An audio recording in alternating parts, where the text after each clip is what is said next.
In this video, I'm going to be giving you 10 different ways that you can actually speed up your Notion workspace. And I'm going to split this video into two different categories, a couple of different tips for actually speeding up Notion itself, and then some more tips, tricks, and shortcuts for working more quickly with your Notion workspace, whether you're on a computer or on your mobile phone. So let's get straight into the tips, starting with some tips to actually speed up Notion. The first tip on my list is actually going to be to use the Notion desktop app, not Notion within the browser. And there is a very good reason for this, and the reason is that Notion's desktop app actually comes with a cache. So if you're on a pretty good computer, a brand new MacBook Pro or a desktop computer, and you have a good internet connection, you may not notice a difference in speed between Notion in the browser and Notion on the desktop. But if you have a bit of a slower internet connection or you have a bit of a slower computer, you might actually find the desktop app to be faster. And you get the added benefit of some pseudo offline functionality, because when you visit a page in the desktop app, you actually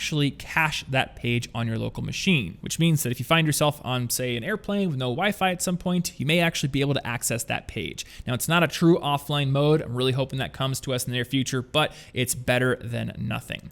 Tip number 2 for making Notion an actually faster app is to pay attention to your cover images within your workspace. Now, I don't have a cover image on this page right here, but if I go over to this sample page, I have a cover image right here. And this cover image actually comes from the Unsplash integration that is built directly into Notion. And I have had some problems with this integration in the past. The reason for that is Unsplash is this great resource for freely available, free of copyright photos that are often huge in their file sizes, because a lot of photographers just straight up upload their full resolution images straight at a camera to Unsplash. And a lot of cameras these days have 30 megapixels or 60 megapixels. So you'll often have an image that's like 8,000 pixels wide, and it comes with a huge file size as well. Well, if you're directly embedding a gigantic 8,000 pixel wide photo at the top of your Notion page, you might have some speed issues, and I have had that in the past. So if you notice a page in your Notion workspace being very slow, especially when you're up here near the top where you can see the cover here, then try replacing that cover with a more optimized and smaller image. And often all you need to do to get a smaller file size is to change the size of the image itself. If you're wanting to use an image from Unsplash and it's 8,000 pixels wide, just bring it into preview on a Mac or Paint on a Windows computer and scale that sucker down to, say, 2,000 pixels wide or 1,500 pixels wide. But if that's not enough, you can also compress an image without it losing its quality. And this is a tip that might help your Notion workspace, but it'll also help you if you ever find yourself building a website, since page speed is everything with websites these days. So I'm going to show you a quick little demonstration of how to compress an image using a cool little tool called tinypng.com. I'll have that link on screen, and I'm just going to drag a thumbnail from a recent video into tinypng, and we can see right here, or at least I can see, that this is a 1.14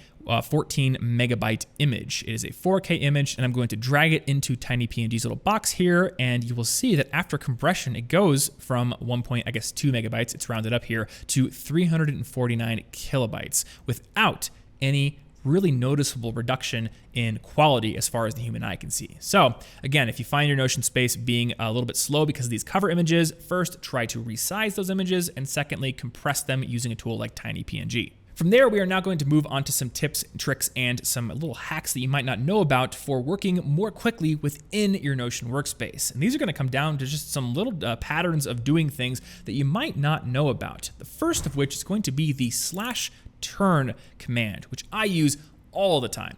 So say I'm writing a script for a video here, 8 ways to make $1,000 extra per month. And I've got this header here, and I've got this list of stuff that I did not mean to put a strike through on.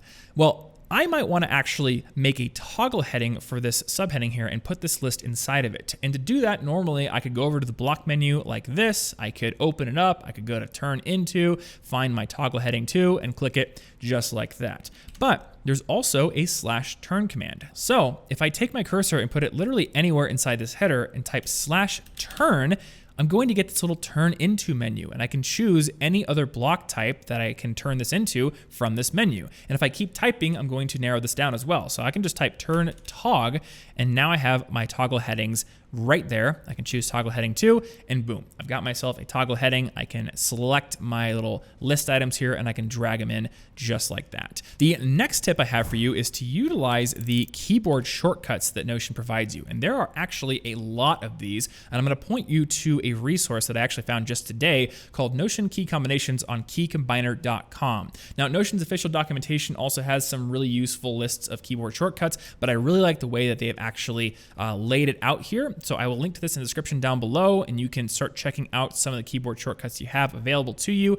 But as you find yourself trying to do things in Notion, just ask yourself, is there a keyboard shortcut for this? And then use it. And as you find yourself using it over and over again through practice, you're going to memorize it. For example, I often find myself wanting to close my sidebar so I can get more room on the page I'm working on. And that keyboard shortcut is going to be Control / or Command / on a Mac. Same exact one to bring that sidebar right back up. Another one that I love using is first hitting Home to get to the front of a line, and then using the forward bracket to turn anything, be it a list item or bullet item, into a toggle list. And I use this all the time, especially when I'm brainstorming videos and then turning those brainstorm lists into actual research. And I can actually show you an example of that if I look for, oh, there it is, 8 ways to make $1,000 a month, which is a video and an article that I've been working on for quite a while. So if I go over to my research page here, you'll see that I had a brainstorm list here, and I also had another list here. This was originally just numbered lists. And I turned all of these into toggle lists so I could then start dumping research lists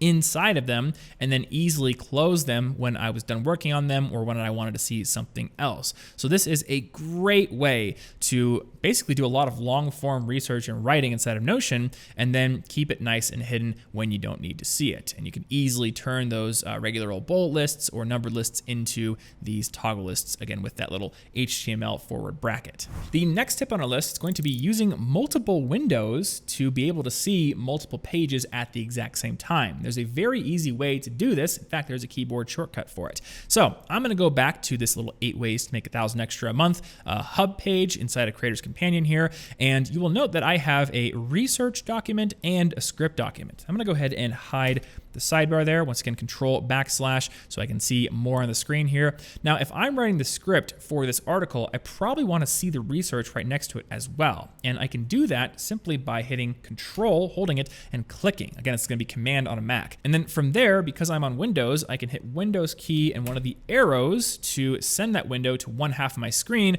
And then I can choose another window on the other half, which I will use for the script. And now I've got both my research and my notes and my actual script on my screen, and I can do my writing over here and I can do my research over here. So once again, Control click or Command click on a Mac to open up another Notion window, and then you can nest or dock your windows as needed so you can easily see multiple things on your screen at the same time. Now, the next tip on my list can't actually be demonstrated on this computer screen here because it actually has to do with using Notion on your phone. And the tip is to use Notion's home screen widgets to easily access your most often visited pages or your favorite pages directly from your phone's home screen. There are a couple of different options you have for Notion widgets. There is a hard-coded page widget, so you can choose just one page that's never going to change. And I personally use that for the quick capture page inside of my Ultimate Brain template. So I can easily open up that quick capture page and either add a task to my task inbox or a note to my note inbox.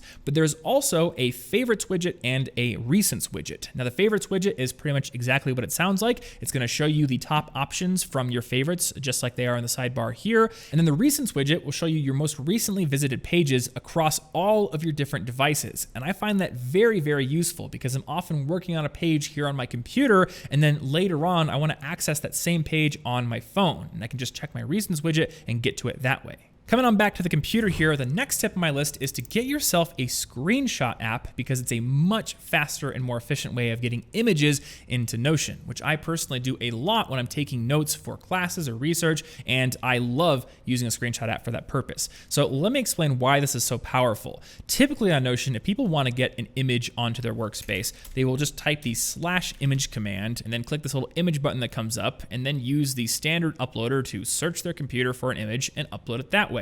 And that works, but It's kind of slow. We're trying to be like Sonic the Hedgehog here, right? So instead of using the uploader, what we can do is actually utilize our computer's clipboard to be a lot speedier. For example, if I'm on, say, this article on how to organize your calendar, and I really like this screenshot of my calendar that I have here, I can open it up, I can copy it to my clipboard just like that, and then if I come back over to my Notion workspace, I can simply paste it, and boom, it is inside of my page without any uploading needed. But what do you do when you're trying to get an image of something that isn't actually already an image into your notes? Well, that is where a screenshot tool comes in. So here on this computer, I'm using ShareX. There's also Snagit, which is actually my favorite one, but it does cost a bit of money. There's Lightshot, there's CleanShot, tons of them out there. And basically they let you take a snip of your computer screen. Also, there's a snipping tool on Windows for free, and Mac OS has one for free as well. But I like ShareX. It's got a lot of different features, including some nice built-in keyboard shortcut support. So I'm gonna do Control-Shift-C to get my little cursor here,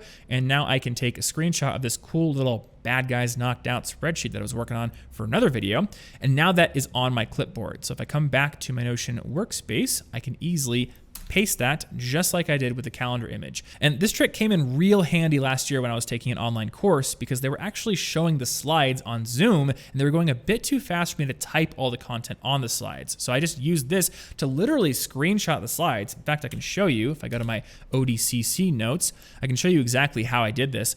I would pretty much just screenshot the Zoom window and then paste the screenshots directly here in my Notion notes. And from there, I could come back later and actually type out so I'd learn a little bit better. But I have these screenshots to reference, and there was no chance I was going to miss anything during the course of the lecture. So get yourself a screenshot app. ShareX is great on Windows. Mac OS has one built in, or there's CleanShot or Lightshot. There's tons of them out there. I'll have some linked in the description down below, but definitely get one on your computer. From here, we're going to move on to a couple of tips for things you can actually build into your workspace to make your daily interaction with Notion quite a bit faster. And the first tip is going to be to create for yourself what's called a Quicklinks page. And to show you that, I'm actually going to go over to this little demo area that I have set up for my Ultimate Brain template, because it actually comes with a page called Quicklinks.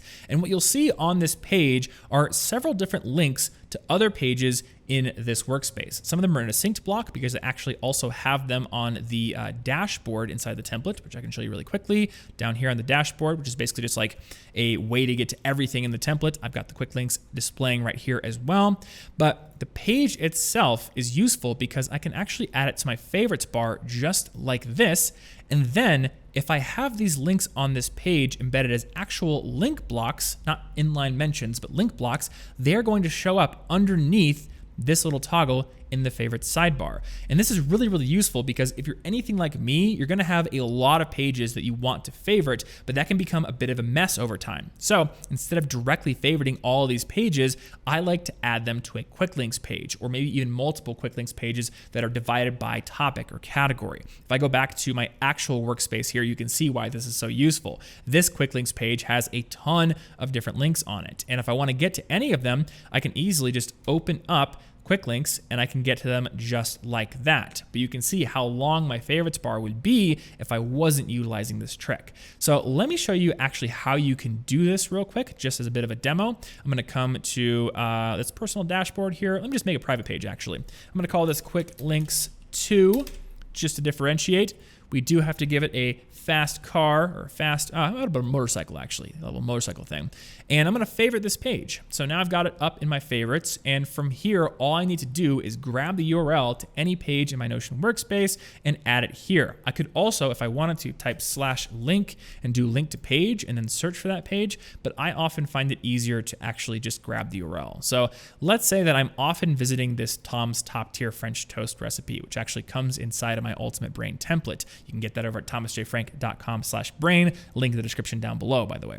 I'm gonna hit Control-L, which would be Command-L on a Mac, to grab the page's URL, and then I'm gonna come back over to Quick Links 2. And from there, I can paste it, and I'm gonna get a few different options. If I dismiss, it's just gonna be the textual URL on the screen, but I can also do a mention page or a link page. Now, if I choose mention page, I'll create what's called an inline link. And inline links are very useful. I can actually put them in the middle of text blocks and other blocks, so they're very very, very great, but they won't show in the sidebar. And for that reason, I need to choose link to page instead. And by choosing link to page, I can now toggle open my Quicklinks too, and there's my Tom's Top Tier French Toast page just where I want it. So build yourself a Quicklinks page and start adding your most frequently used pages inside of it. The next tip on our list is actually going to be to utilize, well, a lot of the other Notion creators on the internet, specifically their templates, because there are a lot of people on the internet who created a lot of really, really cool templates that can add a ton of functionality to your Notion workspace, from task managers to note-taking systems, financial trackers, book trackers. If you can think it up, there's probably somebody out there who is building a Notion template around it. And by adding templates to your workspace, you can get a ton of functionality without actually having to build it yourself. Case in point, I have a brand new template called Ultimate Brain for Notion. This is a complete second brain, a complete productivity system that has things like a note-taking hub, a project hub, a task manager with recurring tasks and subtasks and all kinds of cool stuff. This took me, no joke, more than 2 months of full-time work to build. But if you want to use it, all you have to do is add it to your workspace, duplicate the template, and you can use it right away. And there are a ton of other templates out there. So I will link to this one in the description down below, and I have other templates over at thomasjfrank.com/templates, and I'll also link to a couple of other cool templates from other creators that I've seen on the internet as well. And that brings us to the final tip on this list, which is the one that I personally geek out about the most, and that's to extend and improve Notion and your ability to work in Notion more quickly with automations and integrations with other apps. You can do this because Notion has what's called an API. It's called an Application Programming Interface. You don't really have to know what that acronym really stands for or means, but it basically lets you connect Notion to other tools and apps like Todoist or Siri or IFTTT for connected to whole tons of other apps, Twitter, Google Sheets. Basically, any app you can think of can probably be connected to Notion in one way or another. And if you can connect other apps to Notion, you can build more efficient and automated workflows for the things that you often do. For example, I have a workflow where I can literally add a task to Siri and have it show up inside of my Notion workspace. I'm going to demo that for you right now by going over to my main workspace and going to my personal copy of Ultimate Brain. I've got this page here called Quick Capture, and this is where tasks and notes are going to come in if they're added to my inboxes. So I have actually created an automation between Todoist and Notion via an integration tool called Zapier. Zapier is the one that I personally like to use for stuff like this. There's also make.com, which is a little bit more technical, but also cheaper. And in using Todoist and connecting it to Notion, I can actually use Siri to add tasks to Notion because Todoist already has a native Siri integration. So if I open up my Todoist inbox here for demonstration purposes, and then I activate Siri and say something like, add pickup new suit tomorrow in Todoist, then now Siri is going to add that straight to my Todoist inbox. And there it is. And you can see there's a due date as well, the tomorrow due date, which I used natural language input to set. And then going over to my Notion workspace, we can see the exact same task has popped up in my task inbox after working its way through my Zapier script. And it is complete with its due date as well. So now I can do all the things that Notion is really good at, like giving me this entire canvas to do anything I want to. I can turn this into a project. I could add tons of notes, all kinds of stuff. But most importantly, it is within my trusted second brain here in Notion. Now, I'll note that this is just an example of what you could do with automation, and the sky is pretty much the limit. Your imagination is pretty much the limit with what you could do here.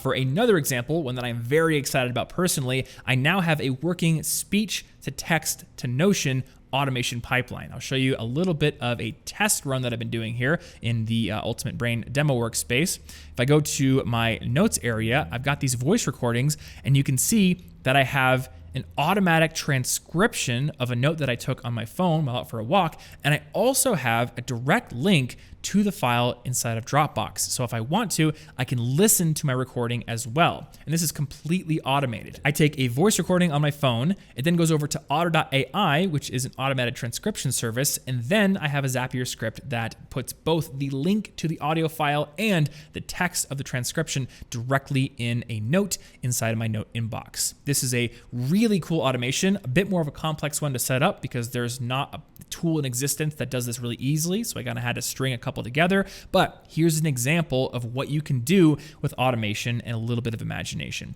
Now I'm gonna have a full tutorial on this process for speech to text to Notion and on the Siri through Todoist to Notion task capture workflow as well. Specifically for the Siri one, I'll put the Zapier script up on screen right now so you can try it out if you want to, but later when I have that video up, I'll have instructions for both Zapier and Make.com where you should be able to do it actually for free. And there you have it, 10 ways to make your experience of using Notion a much faster one. Hopefully you found this video helpful, and if you want to learn more about Notion, I've actually got a completely free, open, and complete beginner's course all about Notion called Notion Fundamentals. You can find that over at thomasjfrank.com/fundamentals, or click the link in the description down below to find lessons on basically every part of Notion. You'll learn how to create links, create pages, create multi-column layouts, create and customize databases. If you want to learn how to use Notion, this course is exactly how you do it. I've also got lots of Notion templates, so if you want to explore using Notion for task management or note-taking, you can go over to thomasjfrank.com/templates to see all of my templates, or